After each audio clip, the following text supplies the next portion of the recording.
Tuka était traité comme un moins que rien par tout le monde jusqu'au jour où sa classe entière est invoquée comme héros par une déesse au gros lolo. Cependant, il reçoit la classe la plus faible, alors la déesse le jette dans un donjon.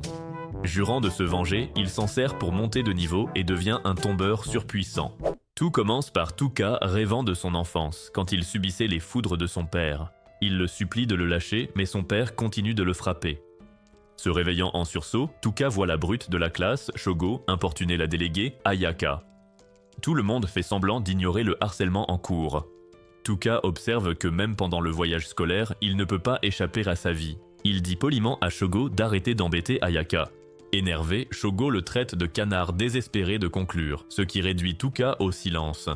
Ensuite, le futur roi de la promo, Takuto, dit calmement à Shogo de laisser Ayaka tranquille.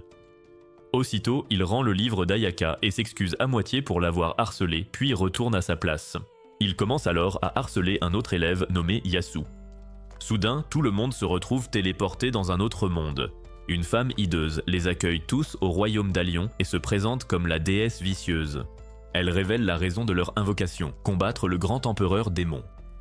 Takuto demande à Vicieuse ce qui se passe s'il refuse, ce qui pousse la déesse à révéler ceci. Pour inverser le rituel d'invocation, ils ont besoin d'un objet magique appelé l'élément maléfique, qu'ils n'obtiendront qu'en arrachant le cœur de l'empereur démon. Ou quand ils périront dans le cristal du collier qu'elle porte, réalisant que toutes les options sont tout aussi nulles.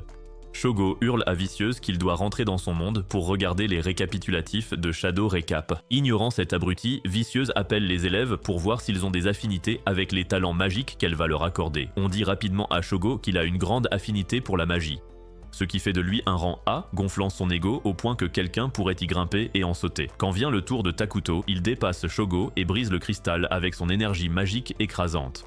Vicieuse applaudit et révèle que Takuto est de rang S. Ayaka vérifie son affinité magique et finit elle aussi par briser le cristal. La déesse annonce qu'ils ont désormais 2 rangs S parmi eux. Itsuki passe ensuite et s'avère être de rang A puis sa sœur. Ijiri vérifie son énergie et s'avère être le 3e héros de rang S. Enfin, Tuka s'avance et le cristal commence à briller d'un éclat violet. Confus, Tuka demande à Vicieuse où il en est, mais la déesse l'ignore. Puis Yasu se tient devant le cristal et la déesse révèle avec stupeur qu'il est le plus fort de tous. Une fois que tout le monde a fini, Vicieuse appelle Tuka. Elle annonce à tous que Tuka est le héros le moins bien classé et que par le passé, les héros de bas rang avaient l'habitude d'importuner les rangs supérieurs, alors ils ont créé une loi pour éliminer les racailles comme lui. Heureusement pour lui, la déesse lui laisse la vie sauve, mais il doit prouver sa valeur en survivant dans les ruines. S'il survit, le royaume le laissera tranquille et il pourra continuer sa vie comme simple citoyen d'Alion. Quand Tuka demande si les ruines sont dangereuses, Vicieuse révèle avec désinvolture que de nombreux prisonniers et héros y ont été envoyés pour mourir, car le lieu s'appelle littéralement les ruines de l'élimination. Terrifié pour sa vie, Tuka dit à la déesse qu'il possède en fait une compétence appelée dotation d'état anormale. Vicieuse ricane et révèle qu'une compétence anormale est totalement inutile. En d'autres termes, il tombe dans la catégorie appelée cadre d'échec. Tuka lui rappelle que c'est elle qui l'a invoqué, mais Takuto lui dit de la fermer et de s'en remettre. Soudain, la personne la plus forte de la pièce, Yasu, tend une main amicale à Tuka, ce qui lui rappelle comment il aidait autrefois Yasu chaque fois qu'il se faisait harceler. Tuka lui sourit, mais Yasu se moque de lui pour son manque de respect envers les personnes importantes présentes. À ce moment-là, Tuka réalise qu'il n'a aucun ami ici. Un cercle apparaît et un Tuka misérable s'y tient, acceptant son sort. Sorti de nulle part, Ayaka hurle à tout le monde de ne pas traiter leurs camarades ainsi. En quelques secondes, Vicieuse frappe Ayaka par surprise, lui faisant perdre connaissance.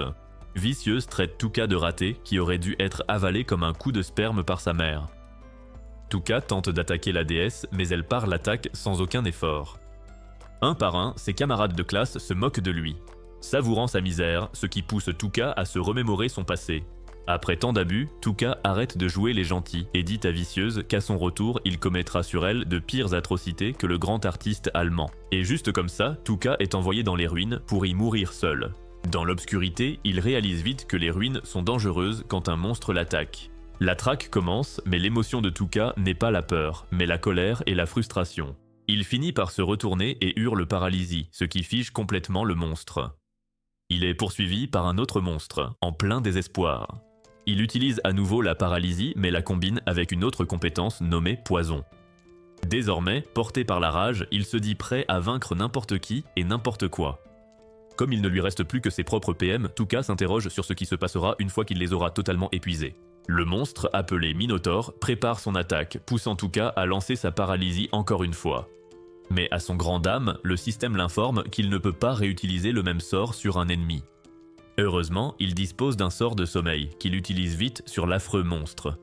Peu après, Tuka sent sa tête tourner, ce qui lui rappelle qu'il manque cruellement d'énergie. Avant de régler ça, il fait face à une armée de monstres luttant désespérément pour sa survie. Il donne tout ce qu'il a pour rester en vie. Tuka souffre d'une fatigue extrême mais refuse catégoriquement de reculer.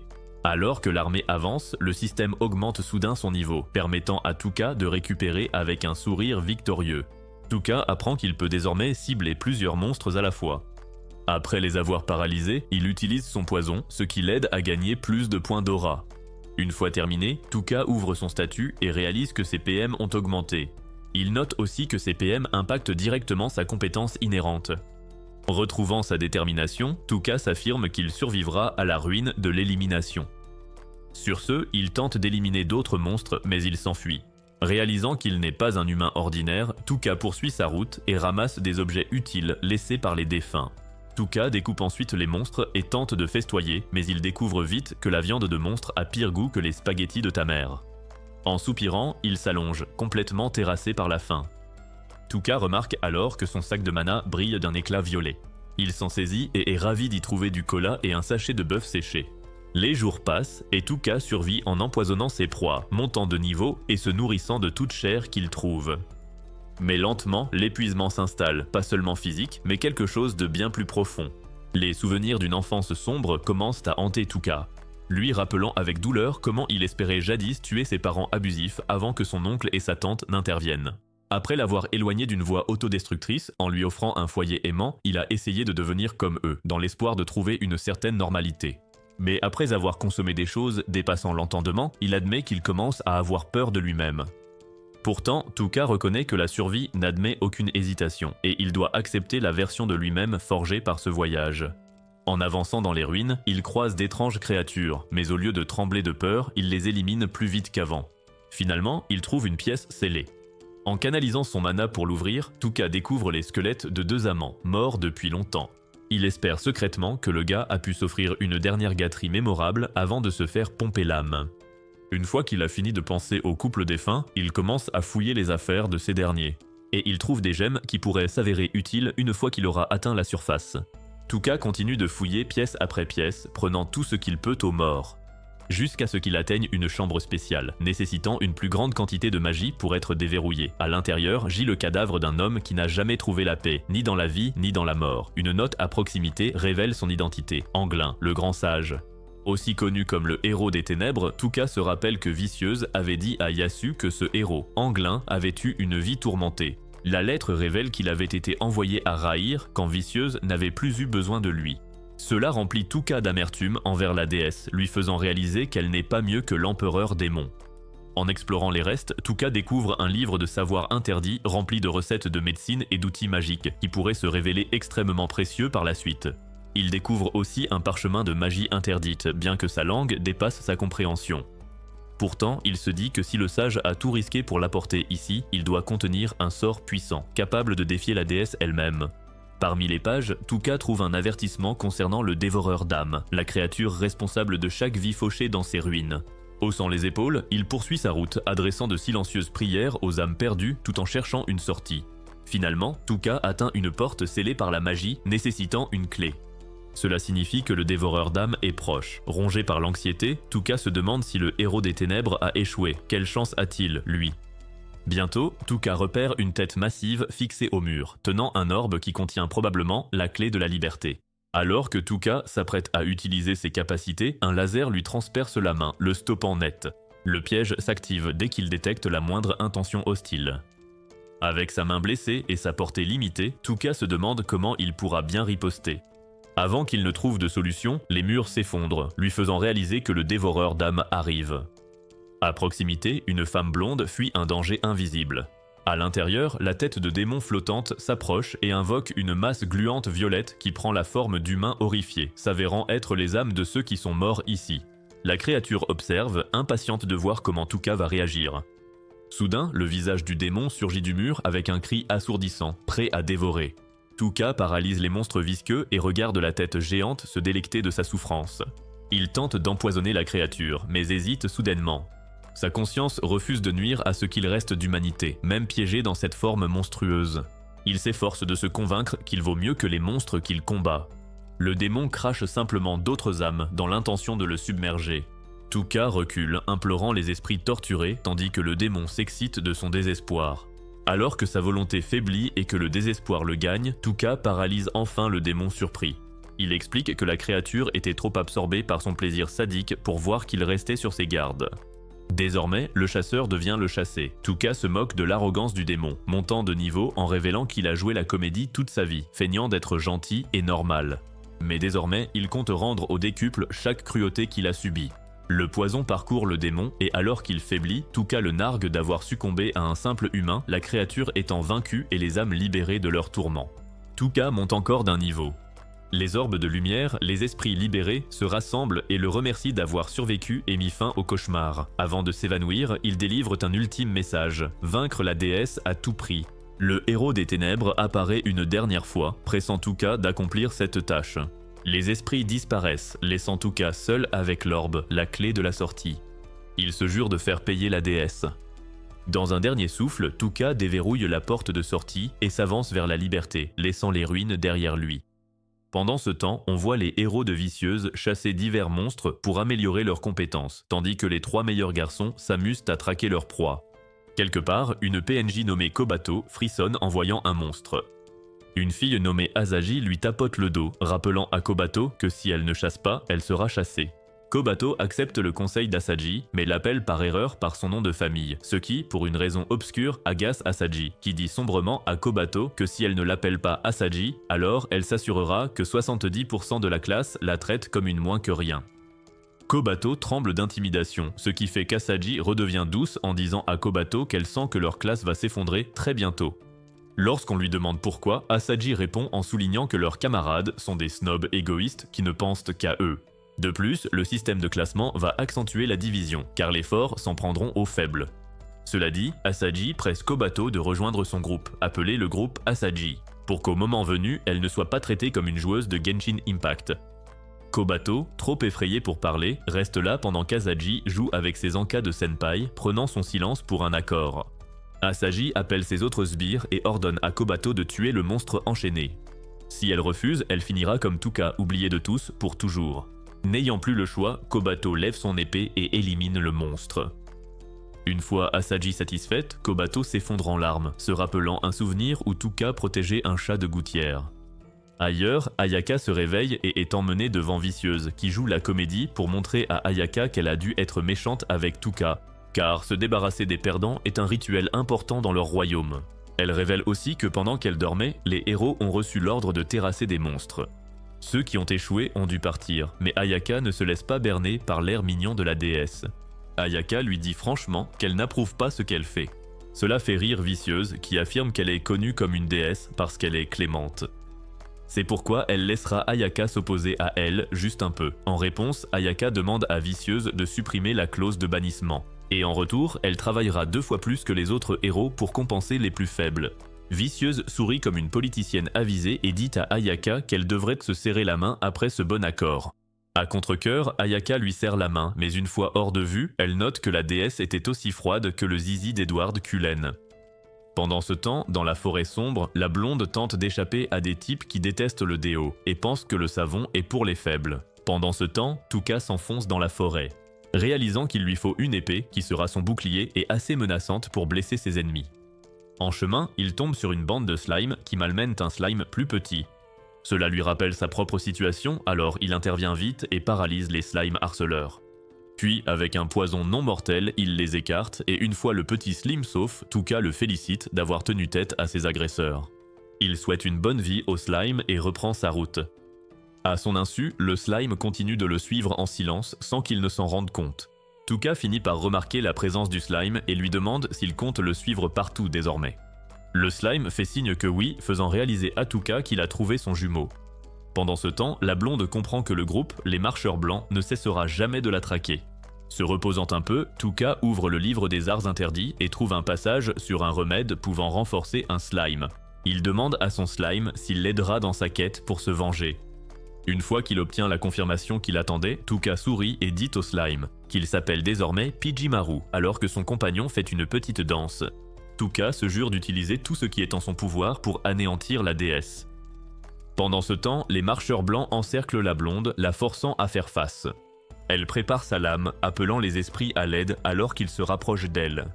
Mais le destin en décide autrement. Au lieu de la rattraper, ces brutes tombent sur Tuka, seuls sur leur chemin. Le Jojan, il se moque de Tuka, le traitant de Ladyboy de Bangkok. L'un d'eux exige nonchalamment qu'il remette tout objet de valeur s'il veut vivre, tandis que celui nommé Maggots sourit et insiste pour l'éliminer quand même, juste pour tester son arme. Aucun des autres ne s'y oppose, car leurs esprits vagabondent déjà vers les filles qu'ils comptent harceler plus tard. Il lève le bras en signe de protestation et fait semblant d'être un hamster effrayé, un hamster surpris. Cela flatte encore plus leur ego, et sans hésiter, Maggots se jette sur lui. Mais Tuka est rapide. Il active sa compétence de paralysie qui soumet facilement Maggots, lui faisant réaliser qu'elle n'est inutile que contre la déesse elle-même. Les hommes se figent en plein mouvement, le corps raide comme des statues, le visage figé par la surprise. Alors qu'ils sont impuissants, Tuka leur dit froidement qu'ils ne sont rien comparés aux monstres qu'il a combattus dans les ruines. Son slime, féministe de naissance, exprime sa colère envers les marcheurs blancs et leurs plans immondes, ce qui permet à Tuka de prendre sa décision. Désormais, il ne fera plus preuve de clémence simplement parce que quelqu'un s'avère être humain. Un ennemi est un ennemi, sans exception. Un par un, ils tombent vers leur mort. Après le pillage habituel de leur corps, Tuka sent quelque chose ou quelqu'un à proximité. Au même moment, la femme blonde s'arrête. Elle ressent un changement soudain, comme si les marcheurs blancs qui la poursuivaient avaient disparu. Mais un autre sentiment l'envahit. Lorsqu'elle sent la présence de quelqu'un d'étrange. Sur le qui-vive, elle s'apprête à frapper, mais le slime se cache vite et Tuka la paralyse par derrière. Il s'approche et explique calmement qu'il n'est pas là pour lui faire du mal, mais qu'il veut juste parler. Grâce à sa compétence, il libère sa bouche du sort, la laissant parler tandis que le reste de son corps reste figé sur place. Avant de répondre, elle demande ce qui est arrivé aux 4 hommes qui la poursuivaient. Tuka répond nonchalamment qu'ils se font probablement botter le train par un roi romain en enfer. Surprise, la femme demande s'il s'est vraiment occupé de ces malotrus tout seul. Tuka sourit légèrement mais ne dit rien de son allié. Elle l'étudie un instant et admet qu'elle le croit, ce qui fait remarquer à Tuka à quel point elle semble calme et sûre d'elle pour quelqu'un de figé dans une posture impuissante. Après quelques questions discrètes, Tuka apprend quelque chose de troublant. Il est passé dans un royaume totalement différent. Curieux, il sort le parchemin magique trouvé dans les ruines et lui demande si elle peut le lire. Elle secoue la tête mais dit qu'elle connaît quelqu'un qui le pourrait. C'est la sorcière des tabous, une figure mystérieuse exilée au pays des monstres aux yeux d'or. La femme lui dit alors qu'elle lui doit la vie, mais Tuka la remercie pour l'information et dit qu'ils sont quittes. Pourtant, alors qu'il se détourne pour partir, il réalise autre chose. Sa douceur, son étrange patience lui rappelle sa tante, la seule personne vraiment gentille de son ancienne vie. Il lui dit qu'elle sera bientôt libre, lui souhaite bon voyage et s'en va sans se retourner. Pijimaru bondit après lui. Et Tuka explique calmement que s'il n'a pas l'intention de tuer sans raison, ils doivent rester sur leur garde au cas où la femme déciderait de les suivre. Quelques jours plus tard, Tuka arrive à la ville de Mills, où le garde de la porte le prend pour un simple bouseux attiré par l'appel de l'exploration des ruines dangereuses. Comme ils ont désespérément besoin de main-d'œuvre, elle le laisse passer sans même fouiller son sac ou le palper. Peu après, Tuka trouve une auberge, mais l'aubergiste le fusille du regard comme s'il avait entendu sa femme l'appeler papa. Son attitude change du tout au tout lorsque Tuka montre de l'argent, transformant l'homme en quelqu'un de soudain beaucoup plus docile et serviable. Une fois sa chambre réservée et ses vêtements changés, Tuka décide d'aller explorer la ville. Dès qu'il aperçoit la guilde des aventuriers, Tuka s'en détourne vite, bien décidé à ne pas tomber dans un énième scénario d'isekai débile. Plus tard, Tuka s'offre un dîner, entouré d'ivrognes qui déballent leurs secrets comme si c'était l'heure de l'apéro. En bon opportuniste qu'il est, Tuka sourit, réalisant qu'il peut s'en servir pour glaner des infos sur les meilleurs bordels. En écoutant leur bavardage pâteux, il apprend que ce continent regorge de chevaliers et d'armées capables de combattre des démons. Il cite même des noms terrifiants, mais aucun ne semble aussi redouté que les chevaliers du Dragon Noir, qui auraient rayé l'empire de Néa de la carte. Tuka retourne à l'auberge pour nourrir Pijimaru, qui dévore son repas sans se poser de questions. Pendant que le slime grignote, Tuka commence à élaborer son prochain plan. Ils doivent retrouver la sorcière des tabous pour décoder des sorts interdits. Et il y a aussi ce breuvage d'amélioration de monstres qu'il veut tester sur Pijimaru. Il se rappelle alors les idiots ivres parlant des ruines de Mills, où un nouvel étage a été découvert récemment. Son grimoire indiquait que la potion d'amélioration nécessite des os de roi squelette qui, par chance, hanteraient justement ces ruines. Sa prochaine destination étant fixée, Tuka sait exactement où se rendre. Le lendemain, le marquis en personne s'adresse à la foule, offrant 300 pièces d'or à quiconque rapportera le calice de l'œil du dragon. En prime, tout autre trésor qu'ils déterreront leur appartiendra. Et les morceaux de monstres sont aussi autorisés, ce qui soulage Tuka. Alors qu'ils font la queue pour s'inscrire, Tuka remarque un type qui devrait sérieusement changer de coiffeur. Ce bizarre commence à harceler une femme encapuchonnée, affirmant qu'elle est l'ancienne capitaine des paladins d'un certain royaume. La foule chuchote, se demandant s'il pourrait s'agir de Seras, l'ex-capitaine de l'empire déchu de Néa. Le soi-disant chic type nommé Monk insiste sur le fait qu'il la connaît, après tout. Elle aurait refusé son invitation à dîner une fois. La femme nie froidement l'avoir jamais rencontré, ce qui fait ricaner Monk qui lui dit qu'il n'oublierait jamais une bombe avec un tel fessier. Comme elle continue de nier, Monk pointe ses oreilles, affirmant que seule une elfe pourrait être aussi belle. Puis il rabat sa capuche pour ne voir que des oreilles humaines parfaitement normales. Stupéfait, Monk recule en trébuchant, se demandant quelle sorcellerie vient de le berner. Calmement, la fille se présente sous le nom de Mist. Les badauds ricanent, se moquant de lui pour avoir fait un tel esclandre. Embarrassé et en colère, Monk jure de devenir plus Sigma après avoir suivi un cours de Kaisena. Plus tard, alors que Tuka achète des provisions avant d'entrer dans les ruines, Mist croise à nouveau son chemin et lui demande négligemment s'il compte aussi répondre à l'appel du marquis. Tuka répond vaguement et la met en garde contre le psychopathe blond de tout à l'heure, qui puait clairement la colère refoulée. Tuka note ensuite que Mist semble éviter tout contact humain tout en voulant se rapprocher de la fille aux atouts de waifu Bonnet D.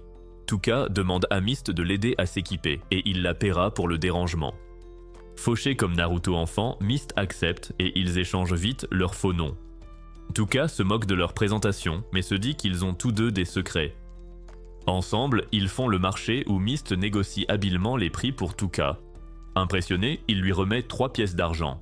Surprise par sa générosité, Mist le remercie, mais Tuka fait mine d'être richissime. Alors qu'elle part, Mist trébuche soudainement et s'effondre dans ses bras.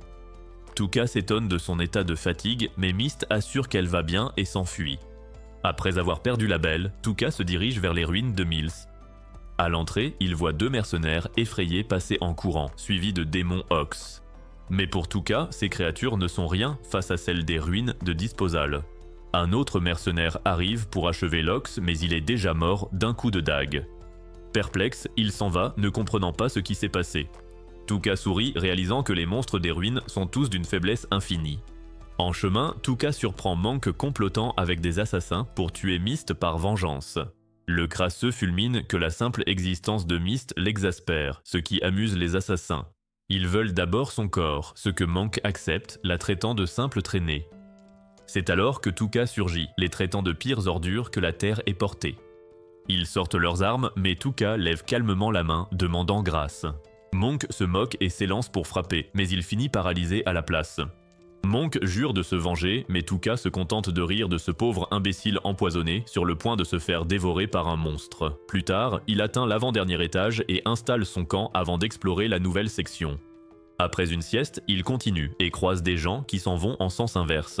Il signale que des monstres sont retrouvés pâles et morts sans explication, et personne ne sait pourquoi. Pour éviter des pertes, il décide de battre en retraite et propose à Tuka de les rejoindre, mais il refuse poliment.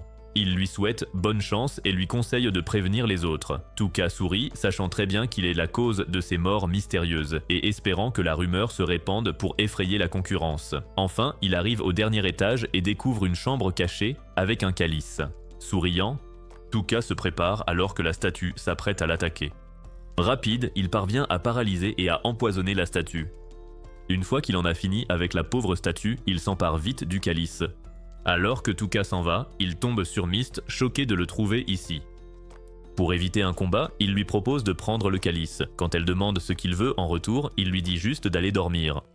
Mist insiste sur le fait qu'elle ne peut pas l'accepter gratuitement, mais Tuka explique que ce n'était pas son but avant de révéler une porte secrète. Il dit chasser un monstre précis, Mist propose de le protéger contre le calice sans le ralentir. Voyant qu'elle ne compte pas abandonner, Tuka finit par accepter, mais pose 2 conditions. Ne pas s'immiscer dans les secrets de l'autre et si elle décide de partir plus tôt, elle devra se débrouiller par elle-même. Myst accepte et fait son travail en abattant le monstre pour Tuka. Curieux, il l'interroge sur les créatures aux yeux d'or. Myst explique que, selon la légende, le pouvoir du roi démon s'infiltre dans les monstres proches, les rendant sauvages aux yeux d'or.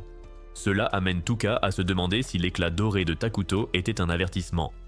Il se repose dans une salle quand Myst sent un monstre à proximité. Tuka présente Pijimaru, puis lui suggère de dormir avant d'être épuisée. Alors qu'elle s'allonge, Tuka charge Pijimaru de faire diversion pour lancer un sort de sommeil sur Myst afin de s'assurer qu'elle se repose bien. Une fois endormie, sa forme change, révélant que Myst est en fait l'ancienne capitaine Seras. Pendant ce temps, dans la forêt sombre, les chevaliers du Dragon Noir trouvent les corps des assassins et se demandent qui a pu les éliminer si facilement. De retour aux ruines, Seras se réveille soudainement et reprend sa forme humaine. Tuka fait semblant de s'éveiller au même moment pour qu'ils partent ensemble. Pendant leur exploration, un monstre apparaît, s'avérant être le roi squelette. Tuka sent qu'il est plus fort que les autres créatures, tandis que Seras montre son point faible. Sous-estimant Tuka comme tout le monde, le squelette se prépare à attaquer.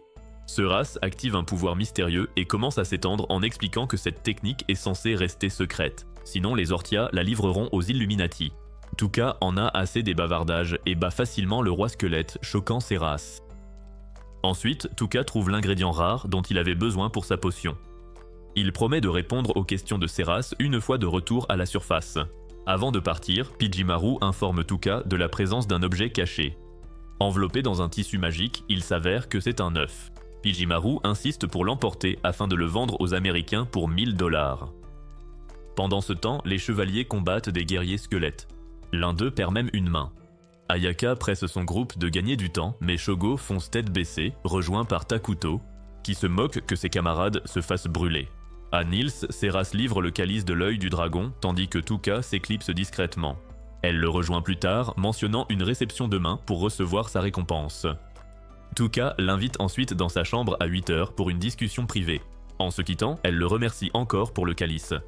Plus tard, alors que Pijimaru mange, Tuka finit une potion pour booster son sort. À 8 h pile, Seras frappe à la porte. À l'intérieur, Tuka lui propose un emploi de garde du corps, pensant qu'elle voudra peut-être plus d'argent si la récompense du calice est décevante.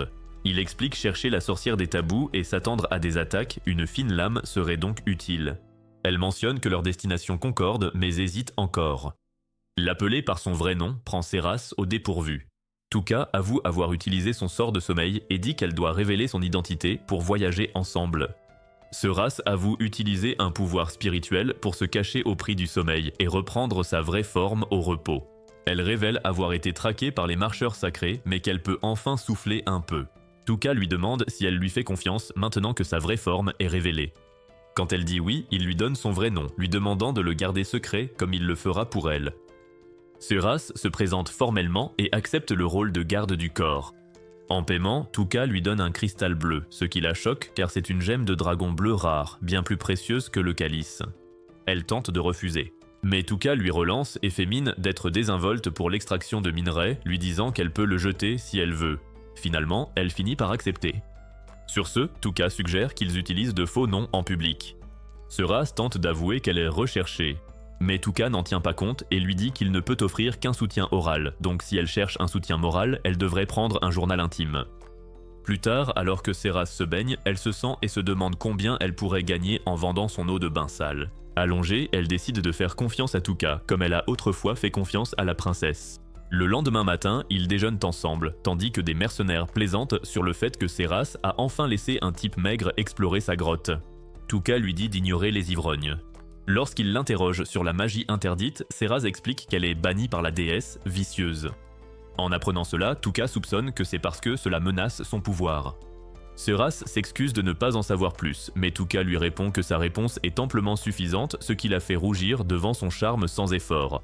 Seras part pour sa cérémonie de remise de prix, promettant de le retrouver à 13 h devant l'auberge. Tuka se rend dans la forêt pour faire des expériences sur Pijimaru. Lors de la cérémonie, le marquis amène un spécialiste de la dissipation d'illusions pour tester le calice, ce qui rend Seras nerveuse. Pendant ce temps, Tuka s'inquiète de son retard. Ailleurs, Ayaka rencontre la déesse. Vicieuse accepte de soigner la fille qui a perdu sa main, mais seulement parce qu'elle est de classe B. Elle demande ensuite à Ayaka si elle rejoindra le groupe de Takuto. Mais Ayaka refuse après avoir vu l'imprudence de Takuto. La déesse la réprimande pour avoir perturbé l'unité de la classe, mais charge ensuite Ayaka de former les ratés. Quand Ayaka proteste, Vicieuse révèle que le roi lui a strictement dit que les héros incapables de se battre seraient éliminés. Réalisant que les étudiants sont condamnés si elle refuse, Ayaka accepte à contre-cœur. La déesse l'avertit ensuite qu'un échec pourrait la forcer à faire des choix cruels. Une fois qu'Ayaka est partie, Vicieuse marmonne qu'elle en a assez des macaqueries d'Ayaka. De retour à l'auberge, Tuka se demande si Seras l'a laissé tomber. Après que Pijimaru a suggéré qu'il se passe autre chose, Tuka soupçonne des ennuis et s'en va. Apprenant que Seras s'est enfui dans la forêt sombre, il voit les chevaliers du Dragon Noir la poursuivre. Dans la forêt, Seras affronte les chevaliers. Elle en abat 2 mais peine sans son plein pouvoir, affaiblie par le briseur d'illusions. Après en avoir abattu un autre, elle détecte une attaque surprise. Le gangster en herbe salue sa vivacité mais prévient Seras de se préparer à mourir. Sans ces insignes spirituels, Seras lutte alors que le chevalier combat avec une excitation malsaine. Elle finit par glisser, lui donnant l'occasion de l'immobiliser. D'un air lubrique, il promet de lui donner son gros engin avant de l'envoyer dans l'au-delà. Heureusement, Tuka arrive à temps et le paralyse avec un poison non mortel. Seras l'avertit alors que rester avec elle signifie une vie de cavale. Elle propose de lui rendre son paiement, mais Tuka, en vrai gentleman, lui tend un sac de gemmes et lui dit de se déshabiller. Avant que Seras ne puisse dire qu'elle choisit l'ours, il explique qu'elle doit se changer pour ne pas être reconnue. Puis Tuka suggère de négocier avec la sorcière des tabous pour un abri, car personne n'a jamais trouvé où elle se cache. Quand Seras demande pourquoi il fait tout ça pour elle, Tuka explique qu'elle lui rappelle sa tante, qui a la même aura. Ensuite, Tuka tue le dragon paralysé et se dirige vers le chevalier, libérant sa tête. L'homme insiste sur le fait qu'ils ne s'en sortiront pas, alors Seras demande qui veut exactement sa mort. Le chevalier, ravi de gâcher sa journée, commence à révéler la vérité, mais Tuka dit à Seras de se baisser juste avant qu'une épée ne l'achève. Derrière eux se tiennent les 5 chevaliers du Dragon Noir, menés par le plus fort de l'humanité, Sivit. Tuka transpire, sachant que Sivit est un adversaire de taille. Alors qu'ils descendent, Tuka remarque qu'un membre manque à l'appel. Sivit révèle alors nonchalamment que celui qui veut la mort de Seras est un vieux croulant nommé Ortola. Apparemment, Ortola a d'abord laissé partir Seras, mais n'a pas supporté l'idée qu'elle vive sa vie de jeune fille, alors il veut sa mort. Seras n'en croit pas ses oreilles, mais Sivit l'ignore et se concentre sur l'homme à ses côtés. Les chevaliers du dragon débattent du sort de Seras, car Ortola leur a laissé la décision. L'un suggère de se la passer comme un jouet, mais un autre rappelle qu'Ortola veut que son cadavre reste pur. Soudain, Sivit lui accorde le droit de le défier en duel, promettant que si elle gagne, elle vivra. Cependant, il perd vite tout intérêt et dit qu'il préfère le gringalet à côté d'elle. Tuka sait qu'un faux pas pourrait être fatal, car Sivit est plus effrayant que le dévoreur d'âmes, et aucun n'est à portée de son talent. Pourtant, Tuka sourit et s'avance, demandant à discuter. Il se présente, mais Sivit devine que c'est un pseudonyme et se demande pourquoi il cache son identité. Un coéquipier demande pourquoi il perd son temps avec un moins que rien, mais Sivit note que Tuka n'a pas peur et cherche une ouverture. Dans sa tête, Tuka félicite Sivit pour sa perspicacité et demande s'il cherche vraiment un adversaire à sa mesure. Quand Sivit confirme, Tuka souligne la présence de puissance comme la déesse. Sivit explique que sa terre a un pacte avec la déesse, mais qu'il espère beaucoup des héros invoqués, qui progressent vite. Tuka remarque que l'ego de Sivit est plus gros que le tuyau de Drake. Pendant ce temps, Sivit dit à Seras qu'il livrera sa tête à une certaine princesse Kavlia de Naya. Quand elle tente de s'y opposer, il l'informe qu'elle est la raison pour laquelle ils ont envahi ses terres. Leur déesse l'a réclamé, mais le vieux roi a refusé. Tuka élabore rapidement un plan pour le surpasser. Il s'avance et propose d'être un ennemi capable de menacer sa vie, piquant la curiosité du chevalier. Il rappelle à Sivit les héros qui montent vite en niveau et révèle qu'il est l'un d'eux. Tous les chevaliers sont sous le choc, y compris Seras. Sivit s'excite alors que tout commence à prendre sens. Il demande pourquoi Tuka est ici, alors Tuka explique que la déesse l'a laissé agir seul car il est différent des autres. Quand Sivit demande pourquoi Tuka agirait avec les autres héros, Tuka dit qu'il joue dans une autre cour, ce qui n'est pas un mensonge. Cependant, Sivit interprète cela comme si Tuka était si fort que la déesse le laissait faire des quêtes secondaires idiotes. Voyant Sivit intéressé, Tuka demande à être épargné pour devenir assez fort pour le vaincre. Il promet d'acquérir assez de puissance pour écraser même la déesse elle-même. Sivit demande comment Tuka compte s'y prendre exactement. Tuka dit qu'il se rend à la terre des monstres puisque la déesse lui a accordé sa liberté. Sivit accepte le plan et suggère un combat à mort quand Tuka sera plus fort. En retour, Tuka accepte avec assurance. Quand Sivit évoque le sort de Seras, Tuka dit qu'il faut l'épargner pour qu'il puisse atteindre la terre des monstres aux yeux d'or. Sivit est amusé par l'arrogance de Tuka et accepte d'épargner Seras aussi, puis s'envole, impatient de leur prochain duel. Tuka n'arrive pas à croire que l'idiot soit tombé dans le panneau. Maintenant qu'ils sont à portée, il utilise sa paralysie, prenant Sivit au dépourvu. Tout le groupe s'effondre. Tuka dit à Sivit qu'il est plus maléfique que Kiaro de Redo of Healer, juste moins pervers. Alors que Sivit parvient à se relever et demande ce que Tuka a fait, Tuka dit qu'il se débarrasse des fardeaux en les empoisonnant. Pendant que les autres chevaliers se tordent de douleur, Sivit dégaine sa lame. Tuka se rappelle comment le dévoreur d'âmes s'est forcé à bouger en étant paralysé, mais comme pour Sivit, c'était inutile. Tuka active un nouveau pouvoir pour être prêt à tout jusqu'à ce qu'il voit Sivit mourir. Soudain, un signal est lancé pour appeler des renforts. Tuka dit à Seras qu'elle peut fuir si elle veut, mais elle insiste pour rester et regarder. Sivit avertit les renforts d'attaquer depuis le ciel et de ne pas s'approcher. Pendant ce temps, Tuka explique deux problèmes avec sa nouvelle compétence. Elle est longue à charger et consomme trop de points de magie. Tuka fusionne avec Pijimaru, envoyant des tentacules pour paralyser les chevaliers. Il endort ensuite Sivit et les autres, débloquant de nouvelles compétences comme Ténèbres, qui bloquent leur vue, et Berserk, qui les rend violents. Alors que les dragons meurent, Tuka monte de niveau et la chair à canon tombe du ciel. Cependant, Sivit continue de se battre et demande qui est ce fou furieux. Tuka répond qu'il est simplement un vengeur, et Sivit finit par trouver la mort. Pendant ce temps, les autres héros rencontrent une représentante de la déesse qui leur demande de la suivre.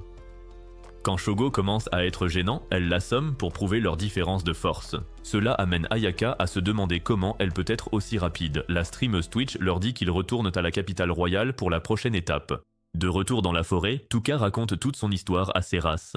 Seras accepte de l'accompagner dans sa quête de vengeance, pour rembourser sa dette et sûrement pour faire crac-crac avec lui. Sur ce, les deux concluent un nouvel accord et se mettent en route. Près des ruines de l'élimination, deux gardes trouvent un médaillon. Ils se demandent s'ils doivent le signaler au royaume d'Alion. L'un des gardes raisonne les autres en affirmant que les ruines de l'élimination ont 0% de chance de survie. Il est donc peu probable qu'un prisonnier s'en soit sorti vivant. Ailleurs, Tuka achète un masque nommé le Seigneur des Mouches à un marchand gitan qui révèle que ce masque a été fait en souvenir d'un roi démon qui protégeait ses sujets mais fut banni car il n'était pas assez maléfique pour être un roi démon. Pendant ce temps, dans leur tente, Seras se demande si elle devrait se faire plaisir en pensant à Tuka. Elle change d'avis et s'avoue qu'elle ne veut pas tomber amoureuse car l'amour est plus compliqué que l'algèbre. À l'intérieur, Tuka met son nouveau masque, réalisant que l'apparence d'un démon lui va mieux que celle d'un héros. Il pense à Vicieuse, renouvelant sa détermination à l'envoyer dans l'autre monde. Le lendemain matin, une sainte alliance entre divers royaumes se tient. Parmi les membres se trouve bien sûr la déesse Vicieuse, qui apprend que quelqu'un ou quelque chose a éliminé le plus fort de l'humanité, Sivit et ses chevaliers du Dragon Noir. Elle s'adresse ensuite à la Sainte Alliance en admettant que la mort de Sivit leur coûte cher, car ils comptaient l'utiliser lui et les chevaliers du dragon comme fer de lance contre l'empereur démon. Cela signifie seulement que ces héros invoqués sont extrêmement précieux. Zin Mira, aussi connu comme le roi fou, comprend instantanément le plan de Vicieuse et reconnaît qu'une fois que le mal s'abattra sur le monde, les autres nations n'auront d'autre choix que de demander l'aide d'Alion.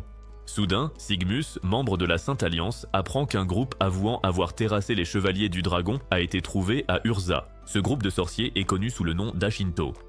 Entre-temps, Seras informe Tuka qu'ils arriveront bientôt dans la zone du démon doré. Ils tombent sur un bâtiment connu sous le nom de Colisée Sanglant, une arène où esclaves et mercenaires se battent à mort. Alors que Tuka pense à Rome, Seras l'informe que le duc d'Urza et la guilde des mercenaires dirigent le Colisée Sanglant. S'arrêtant dans une auberge, Tuka s'apprête à réserver 2 chambres, mais Seras, voulant ses faveurs, insiste pour qu'ils partagent d'une seule chambre afin d'économiser de l'argent. Tuka se tourne vers elle, rappelant à Seras qu'il est un homme avec un engin qui fonctionne.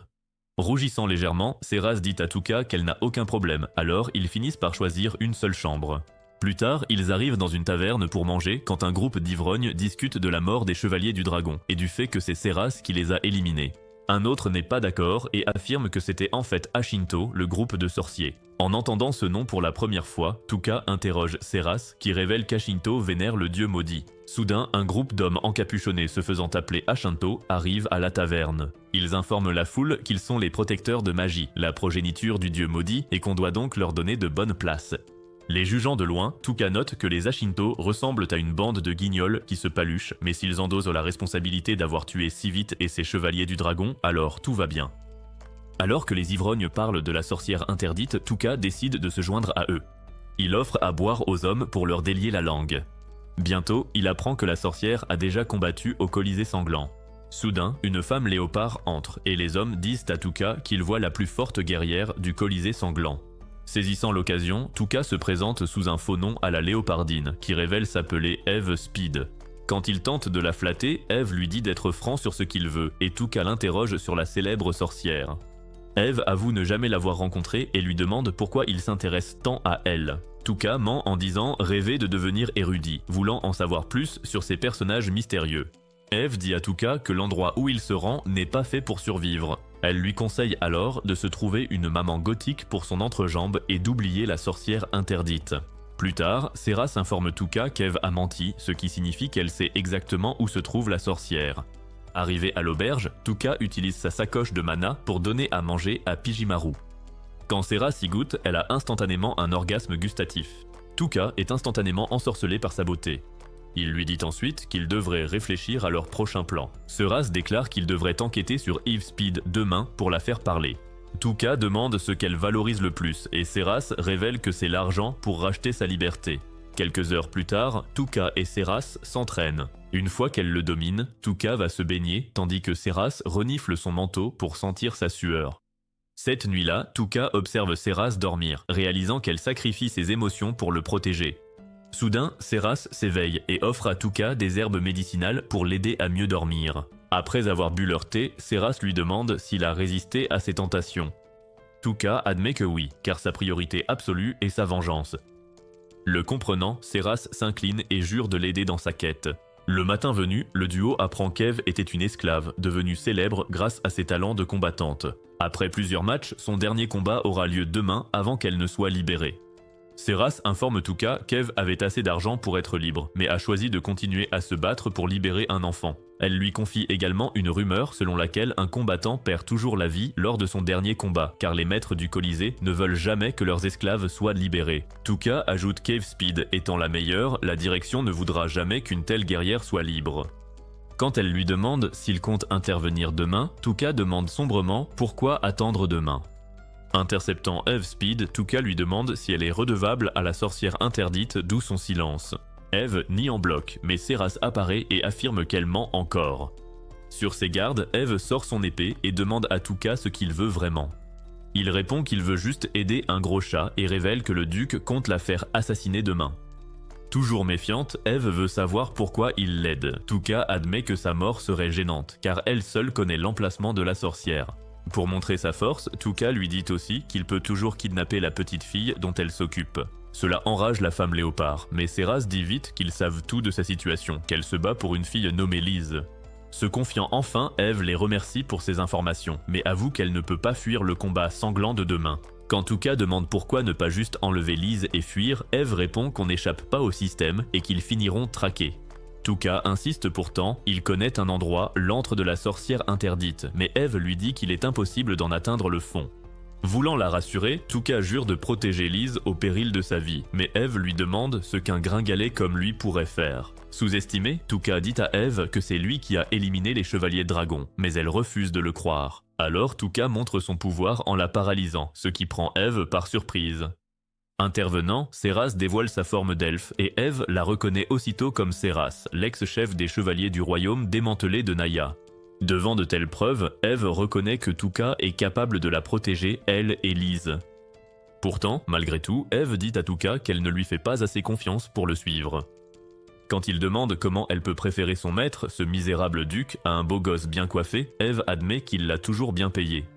En soupirant, Tuka lui dit qu'elle paiera cher sa bonté et la quitte en l'informant qu'ils partent à l'aube au cas où elle changerait d'avis. Cette nuit-là, Eve est hantée par le doute, alors elle décide d'aller surveiller le duc. Elle s'éclipse discrètement et surprend une conversation où il parle à son serviteur de son intention de lui administrer un poison anesthésiant avant le combat afin qu'elle meure dans l'arène et qu'une fois morte, elle soit dépecée pour sa fourrure.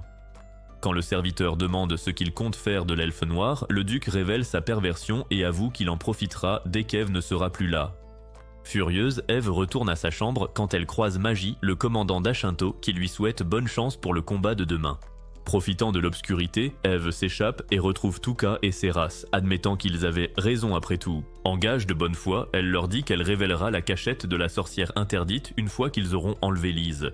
Pendant ce temps, dans une auberge, Lise se fait battre par la grosse patronne pendant qu'un client tente de lui faire des avances. Au lieu de réagir, Lise subit les abus en silence et pense à Eve pour se réconforter. Une fois le client parti, la patronne continue de harceler Lise quand soudain la porte s'ouvre brusquement, révélant Eve. Alors qu'Eve s'apprête à la frapper de son épée, la femme implore sa pitié, révélant que c'est le duc qui l'a chargé de discipliner Lise. L'ignorant, Eve s'excuse auprès de Lise de l'entraîner dans un autre voyage, mais Lise sourit, heureuse d'être avec sa grande sœur. Soudain, Tuka apparaît, portant ce masque affreux. Il frappe violemment le mur, puis caresse Lise, l'assurant qu'il n'est pas avec les Illuminati. Une fois Eve et Lise sorties, Tuka fait face à la femme et lui dit qu'elle a peut-être trompé Eve, mais qu'il voit clair dans son jeu. La patronne révèle sa vraie nature et jure d'envoyer Eve et Lise au gibet. À ce moment, Tuka déclare qu'en frappant le mur, il a remarqué qu'elle n'a pas bronché, ce qui signifie qu'elle a l'habitude de frapper les autres. Il exprime sa haine pour les agresseurs, puis donne une leçon à la méchante femme en la paralysant et en l'empoisonnant. Une fois qu'il en a fini avec la misérable, Tuka sort et retrouve le reste du groupe. Cette fois, il se présente convenablement, révélant son véritable nom. Lise le salue et supplie Tuka de la laisser les accompagner dans leur voyage. Cependant, Tuka l'avertit que le voyage à venir sera dangereux. Lise accepte le défi, affirmant que tant qu'elle sera avec Eve, elle surmontera n'importe quelle épreuve. Reconnaissant sa détermination, Tuka lui souhaite la bienvenue parmi eux. En chemin, Eve demande à Tuka s'il a l'intention d'assassiner la sorcière interdite. Il répond qu'il veut juste son aide, ce qui pousse Eve à admettre qu'elle peut désormais lui confier sa vie. Quand on lui demande pourquoi, elle dit qu'il aurait pu utiliser des méthodes malveillantes pour la soumettre, mais il ne l'a pas fait. Peu après le début de leur voyage, Tuka et les autres remarquent deux groupes de personnes à leur trousse. L'un s'avère être le groupe du duc et l'autre celui d'Ashinto. Juste à l'orée de la forêt, Magie observe le piège tendu pour lui et ses clowns. Il dit à Tuka et sa bande de se soumettre, car il a percé à jour leur petite stratégie. Portant un masque, Seras apparaît devant Magie, qui lui demande si elle est l'épéiste de la mouche, la subordonnée du seigneur des mouches. Il lui dit aussi qu'il ne se soucie pas vraiment d'elle, puisqu'il ne veut qu'Eve et Lise. Seras demande ce qui se passera si elle refuse. Avec un sourire, Magie déclare qu'ils sacrifieront une chèvre, se baigneront dans son sang et lui jetteront un sort si horrible qu'elle aura une calvitie d'homme. Pour menacer davantage Seras, Magie prétend également être celui qui a éliminé les chevaliers dragons. En ayant assez entendu, Seras dit à Magie de s'occuper d'Eve et de Lise. Magie accepte et Seras tente de l'attirer dans la forêt. Alors que ses partisans suivent Seras, Magie leur ordonne de s'arrêter, affirmant qu'il sait qu'elle n'a aucune intention de lui rendre Eve et Lise. Curieuse, Seras demande à Magie pourquoi il pense ainsi, et il révèle qu'elle a demandé à tout le monde de la suivre alors que quelques-uns auraient suffi pour capturer Eve et Lise. Tout cela mène à une seule conclusion, elle essaie de les amener à une distance où elle et son partenaire pourront facilement les éliminer. Après avoir expliqué son raisonnement, Magie dit à ses sbires de se préparer à l'attaque, ce qui pousse Seras à demander pourquoi ils utilisent des flèches alors qu'ils sont connus pour leur soi-disant malédiction. Magie sourit et lui dit que les soldats d'Ashinto sont les successeurs de la guilde des assassins. En y regardant de plus près, Seras réalise que les flèches sont empoisonnées, ce que Magie confirme, révélant qu'ils ont des connaissances avancées sur les poisons.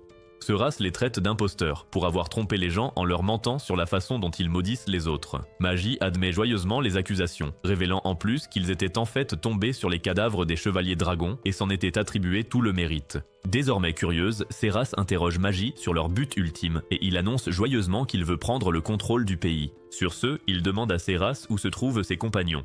Elle ment et dit qu'il n'y a qu'elle, Eve et Lise. Pour appuyer son mensonge, elle retire son masque, permettant à Magie de voir qu'elle est la célèbre Seras. De plus, elle lui dit que c'est en fait elle qui a tué si vite et les chevaliers dragons. Mais Magie ne croit pas à ce mensonge et dit qu'elle n'est pas assez forte pour combattre si vite. Il appelle ensuite deux membres de l'Ashinto, révélant qu'ils sont les plus puissants combattants de leur groupe. De plus, leur frère Zeresh était membre des Marcheurs Blancs, qu'elle et son partenaire ont tué, alors maintenant elle va subir leur colère. Cependant, Magie ajoute que puisqu'elle a ce corps de maman Latina, il va d'abord la baptiser avec son glaçage sacré. Il ordonne à Seras de s'agenouiller, ce qu'elle fait à contre-cœur, tout en espérant que Tuka arrivera bientôt pour la sauver. En quelques secondes, Tuka lance une attaque de paralysie à longue portée qui fige Magi et ses sbires sur place. Sur ce, il empoisonne Maggie, révélant que c'était son plan depuis le début. C'est lui qui a chargé Seras de faire croire qu'elle les menait délibérément dans la forêt pour qu'il puisse se pavaner en pensant avoir percé ses adversaires. Une fois Magi mort, Seras fait sortir Eve et Liz pour qu'elles puissent affronter le groupe suivant. Cette fois, Seras doit garder Liz pendant qu'Eve rejoint Tuka pour l'action. Alors que le groupe du duc s'apprête à les attaquer, Tuka réalise qu'il ne peut plus empoisonner car il a abusé de sa capacité. Il utilise donc une compétence obscure pour bloquer leur vision pendant qu'Eve fait le sale boulot. Un par un, les soldats du duc tombent vers la mort et finalement il rencontre son créateur sous les pattes d'Eve. Revenant au corps des soldats d'Alion, Tuka utilise une compétence de gel sur eux puis brise la glace pour qu'ils disparaissent à jamais. Pendant ce temps, dans la capitale, Ayaka reçoit un entraînement à l'épée de la part de la gothique sexy qui l'avertit de ne jamais montrer de faiblesse dans ce monde. Le lendemain matin, Tuka offre une robe à Liz, ce qui la rend heureuse, tandis que Seras suggère qu'ils commencent à s'identifier comme la brigade du Seigneur des Mouches. Aimant le nom, Tuka accepte. Ils arrivent sur les lieux et Eve utilise la magie pour ouvrir un Google Maps Premium qui les aide à localiser la sorcière interdite. De retour à Alion, Vicieuse présente aux héros 4 représentants de différents royaumes pour leur servir de professeurs. Plus tard, elle confie à Nanten qu'elle prévoit d'envoyer les héros dans la zone du démon doré pour qu'ils puissent monter de niveau. Le jour suivant, Liz insiste pour se rendre utile en portant les bagages de tout le monde. Comme Tuka se reconnaît en Liz, il lui tapote la tête et lui dit de ne pas trop forcer. Alors qu'ils reprennent leur voyage, Tuka et sa bande tombent sur un démon lézard qui ressemble exactement au monstre des ruines de l'élimination. En le neutralisant, Tuka fait remarquer à Eve que ce monstre est bien plus faible que celui des ruines de l'élimination. Puis, utilisant son livre de connaissances, il entreprend de prélever les parties du monstre qui l'aideront à créer des objets interdits. Quand Seras regarde le livre avec curiosité, Tuka lui permet de le garder car il prévoit de se la taper une fois sa soif de vengeance étanchée. Alors qu'ils avancent, Eve se demande distraitement ce que ce serait si Tuka et Seras avaient leur propre petit démon. Alors que Tuka reste nonchalant comme toujours, Seras finit par tomber dans la rivière sous le coup de l'excitation. Soudain, Eve sent un monstre et elle en informe Tuka, révélant que c'est le monstre qui l'a forcé, elle et Liz, à fuir ce territoire. Calmement, Tuka lui dit de reculer et de laisser papa s'occuper de tout. Il sourit en voyant les monstres gigantesques et les paralyse instantanément. Puis, en utilisant Berserk, il achève le monstre, ce qui lui permet de monter de niveau. Observant tout de loin, Eve lui dit qu'il avait l'air confiant comme s'il avait déjà rencontré ce monstre auparavant. Tuka dit que le monstre s'appelle un Nazarat puis le découpe, ce qui fait penser à Eve qu'il est devenu un chef asiate. Mais Seras la rassure, il ne le découpe pas pour manger, mais parce que c'était écrit dans le livre des arts interdits. Soudain, le groupe est en état d'alerte. Eve dit vite à Tuka qu'elle sent une présence démoniaque, mais qu'elle est unique. Alors que tous sont sur leur garde, prêts à affronter le monstre, Pijimaru informe Tuka que l'énergie vient de son sac. En y regardant de plus près, Tuka comprend que l'œuf qu'il a emporté est sur le point d'éclore. Soudain, l'œuf se brise et un cheval en sort. Alors que le cheval câline Tuka, Seras, qui adore les chevaux, l'examine et trouve une pierre d'absorption de mana. Elle dit à Tuka que c'est l'une des caractéristiques propres aux bêtes et créatures magiques. Apprenant cela, Tuka déverse son mana dans le cheval, qui se transforme alors en un puissant étalon noir. En versant encore plus de mana, le cheval devient une abomination capable de provoquer la fin du monde. Tuka décide de l'appeler Slay, l'accueillant comme le nouveau membre de leur groupe excentrique. Pendant ce temps, les héros de Vicieuse arrivent aussi dans la jungle où se trouvent Tuka et ses amis. Takuto est mécontent du manque de progrès car il veut prouver à tous qu'il est le Roman Reigns de ce monde. Cette nuit-là, les nouveaux entraîneurs fouillent la zone et disent aux héros de rester en retrait car ils sont trop nuls. Vexé, Takuto dit à tout le monde que c'est son moment et qu'il ne restera pas en retrait du tout. Pendant que les entraîneurs combattent, Takuto s'en mêle et utilise le Dragonic Buster pour tuer tous les tigres à dents de sabre. Une fois les monstres éliminés, il demande à tous de respecter son nom, celui du futur roi. Ailleurs dans la jungle, les sœurs Ijiri et Itsuki neutralisent des hommes encapuchonnés. Ijiri en déduit que ces hommes ont été envoyés par la déesse pour les éliminer. De leur côté, Tuka et sa bande décident de se reposer pour la nuit. Le matin, Seras se réveille et constate que Tuka est parti. Eve la rassure. Tuka n'est pas comme son père, il ne partirait pas sans dire un mot. En sortant de la grotte, Eve et Seras trouvent Tuka dépeçant un monstre tel un trafiquant d'organes. Alors qu'il s'enfonce dans la zone démoniaque, Tuka demande à Liz si elle a peur. Liz répond que Seras l'a rassurée. Tant qu'il est avec elle, tout ira bien. En entendant cela, Tuka réalise que ses coéquipières lui font beaucoup trop confiance. Cela le rend heureux et confiant dans sa capacité à affronter n'importe quoi de front. Arrivé à une entrée, un démon à la gueule béante fait soudainement son apparition. Eve réagit vite et le tue avant qu'il ne puisse lui faire du mal. Mais dans son dernier souffle, le démon pousse un cri strident. Tuka ressent un étrange malaise. Il sent alors une horde de démons se diriger droit vers eux. Alors que les animaux fuient, Tuka comprend que le démon a crié pour attirer ses semblables et les piéger. Alors que Tuka s'inquiète face à cette immense horde, Eve se propose de servir d'appât pour attirer les démons, afin que les autres puissent rejoindre la sorcière en sécurité. Convaincue que son sacrifice sauvera ses camarades, Eve assure Alice que tout ira bien si elle reste sage et écoute Seras et Tuka. Soudain, Tuka dit froidement à Eve qu'il accepte son offre et qu'elle ferait mieux de commencer à agir comme leur bouclier. Alors qu'Eve se prépare, Tuka lui demande si elle croit vraiment qu'il la laissera se sacrifier, sachant qu'elle ne survivrait pas à cette bousculade. Il lui assure que tout ceci n'était pas de sa faute. Seras intervient, disant aussi à Eve que si c'était elle, elle se serait aussi précipitée pour abattre la bête qui les a surpris. Cependant, étant une chatte têtue, Eve essaie de s'en tenir à son programme d'auto-sacrifice, mais Tuka lui rappelle qu'elle est une personne importante dans toute cette expédition puisque la sorcière lui a confié sa localisation. Tout en lui disant cela, Tuka sort le masque du Seigneur des Mouches et une pierre vocale, espérant que son plan fonctionnera d'une manière ou d'une autre. Il dit ensuite au reste du groupe qu'il est le seul à avoir de réelles chances de survie, car il recevra l'aide de Pijimaru et de Slay. Finalement, Tuka tranche en déclarant qu'en tant que chef, ils doivent rester en retrait et respecter ses ordres. Seras tente de parler, mais Tuka lui lance un regard qui la liquéfie sur place, la poussant à s'agenouiller et à lui obéir. Tuka dit alors à Seras que s'il ne revient pas, il lui incombera de mener à bien la mission. Ailleurs dans la jungle, la classe des héros se retrouve plongée en plein cœur du conflit. Pendant que les garçons découpent les monstres, Kobato fait de son mieux pour secourir ses coéquipiers malgré sa propre peur. De retour avec Tuka, il met Slay à contribution en libérant sa troisième forme, la plus puissante, tout en utilisant Pijimaru pour attirer les monstres. Alors que la poursuite commence, Tuka pense à ses camarades, réalisant qu'il ignore s'il survivra ou non à cette épreuve. Cependant, n'ayant d'autre choix que d'avancer, Tuka sourit, prêt à affronter tout ce qui l'attend. Pendant ce temps, quelques héros secondaires se font massacrer par les monstres. Comme toujours, Ayaka surréagit un peu. Elle demande à Yasu comment ils sont morts, et l'ancien Froussard révèle froidement qu'en tant que héros de haut rang, il a utilisé les autres comme bouclier. Alors qu'Ayaka tente de lui faire la morale sur son manque d'éthique, Yasu perd les pédales et lui hurle dessus car elle le méprise encore. Il dit à Ayaka qu'elle s'oppose à la hiérarchie et que la mort de quelques héros insignifiants n'a aucune importance.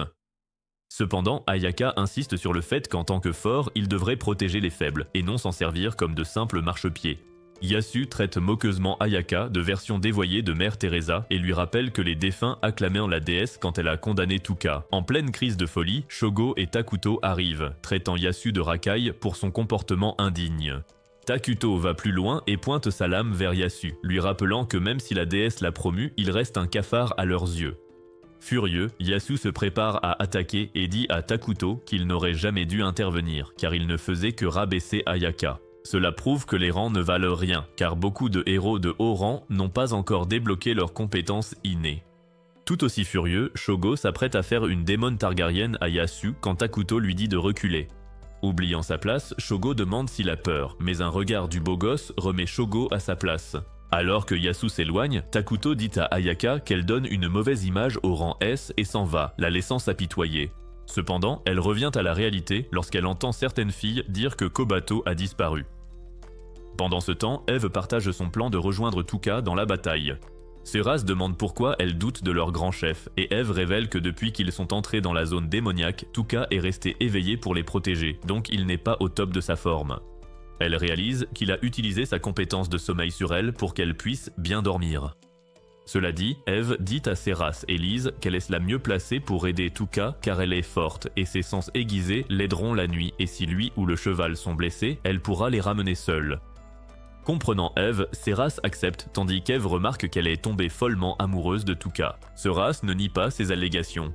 Pendant ce temps, au fond de la forêt, Tuka se souvient du discours d'Erwin Smith à Shiganshina et affronte les démons. Malheureusement, la nature s'en mêle, affaiblissant sa vision et ses sens à cause de la pluie. Pourtant, malgré tout, Tuka continue et terrasse un monstre humanoïde, ce qui lui permet de monter de niveau. Il se la joue ensuite à la Tom Cruise face à ses ennemis. Ailleurs, Kobato s'apitoie sur son sort quand Eve tombe sur elle. En la voyant si triste, elle pense à Lise et tente de l'aider quand cette idiote de Itsuki arrive et essaie d'éjecter Eve croyant qu'elle veut du mal à Kobato. Dans leur cachette, Lise s'inquiète pour Tuka et Eve, ignorant que sa sœur aînée est sur le point de mourir parce qu'une idiote veut jouer les héros. Seuras étant elle-même une idiote, Seuras assure à Lise que Tuka s'en sortira car il a des abdos et il a promis de revenir sain et sauf. Ailleurs, Itsuki affronte Eve, et juste au moment où elle va porter un coup fatal, Ijiri arrive et l'arrête à temps. Interrogé sur son intervention, Ijiri révèle qu'Eve n'est pas un démon, mais une femme léopard.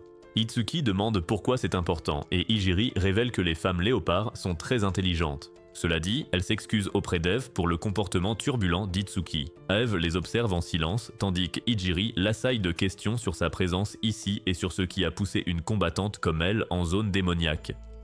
Eve finit par parler, révélant qu'elle cherche son maître, ce qui intrigue Ijiri qui lui demande pourquoi son maître aurait survécu à la bousculade.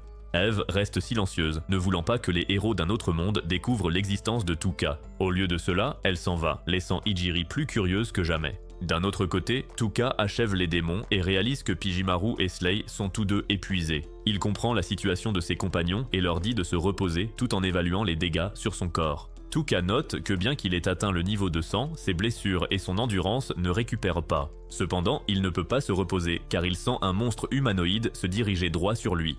La poursuite commence et ce monstre s'avère trop puissant pour que Tuka puisse l'affronter. Il élabore une stratégie et demande une dernière faveur à Pijimaru. En l'utilisant avec son masque, Tuka distrait le monstre puis l'attaque avec sa compétence de paralysie. Une fois le monstre immobilisé, il lance rapidement sa compétence de poison, tuant le dernier ennemi restant. Le statut informe ensuite Tuka qu'il a débloqué une compétence supérieure. Bien qu'il soit curieux, le corps de Tuka finit par lâcher, lui rappelant qu'il est un humain avec des limites. Soudain, un monstre de bas niveau lui saute dessus, mais avant qu'il ne puisse agir, Eve arrive à temps et sauve son maître.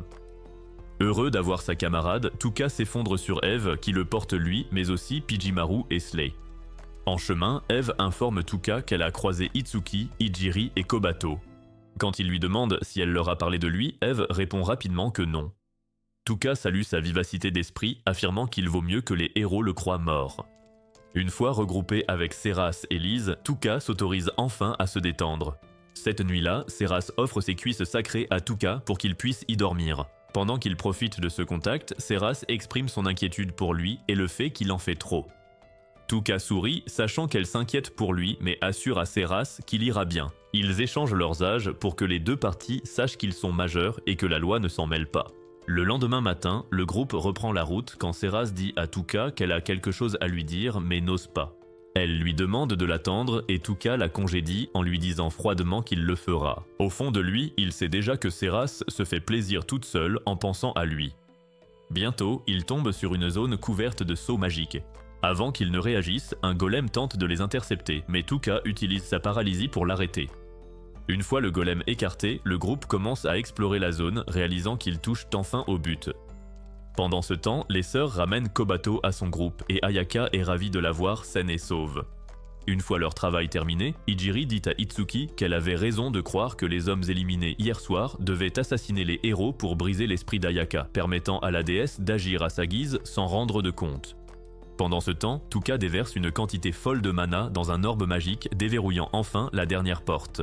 Il est alors accueilli par la plus belle des beautés latines, également connue sous le nom d'Erika, la sorcière interdite. Après l'avoir vue, Tuka est à nouveau déterminée à s'occuper de la déesse jusqu'à ce qu'elle voie les portes du paradis.